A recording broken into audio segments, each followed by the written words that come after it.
தமிழ் ஞானம் உறவுகளுக்கு வணக்கம். அவையாரின் ஆத்திச்சூடி 24. இயல்பு அலாதன செய்யேல், தீமை பயக்கும் செயல்களை செய்யாதே. எது தர்மம்? நமக்கும் பிறர்க்கும் நன்மை தரும் செயல்கள் தர்மம். பிற உயிர்களுக்கு தீங்கு இழைக்காத செயல்கள் தர்மம். நமது மனம் உடல் மாசுபடாமனம் காத்துக்கொள்வது தர்மம். தன்னை போல் பிறனை நேசிப்பது தர்மம். நமக்கு பிறர் என்ன செய்ய வேண்டும் என எதிர்பார்க்கிறோமோ அவற்றை மற்றவருக்கு நாமும் செய்வது தர்மம்.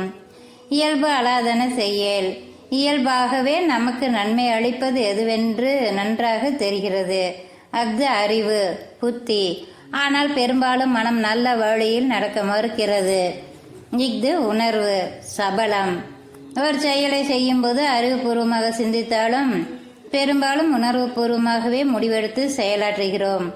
உணர்வின் ஆதிக்கத்தால் தீமை பயக்கும் என்பதை நன்கு அறிந்திருந்தும் நம்மால் உறுதியாக சில தீய பழக்கங்களை விட்டு விலக முடியவில்லை.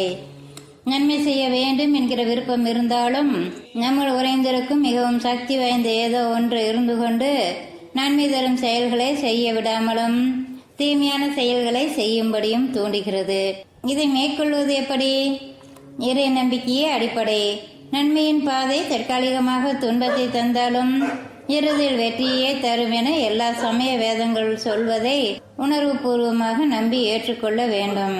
தீய பழக்கங்கள் தரும் அனுபவம் இன்பமாக இருந்தாலும் பிற்காலத்தில் தவறான செயல்களின் விளைவு நிச்சயம் துன்பத்தையே விளைவிக்கும் என்பது மனதில் திடமாக பதிய வேண்டும்.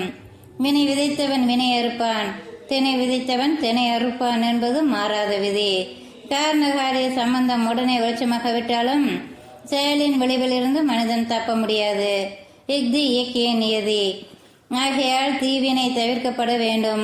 பாபச் செயல்கள் செய்ய அஞ்ச வேண்டும். மாறாக அறம் செய்ய விரும்ப வேண்டும். தீமை பயக்கும் செயல்களை செய்யாதே. கடவுளுக்கு பயந்து நடக்க தீர்மானிப்பதே ஞானத்தின் துவக்கம்.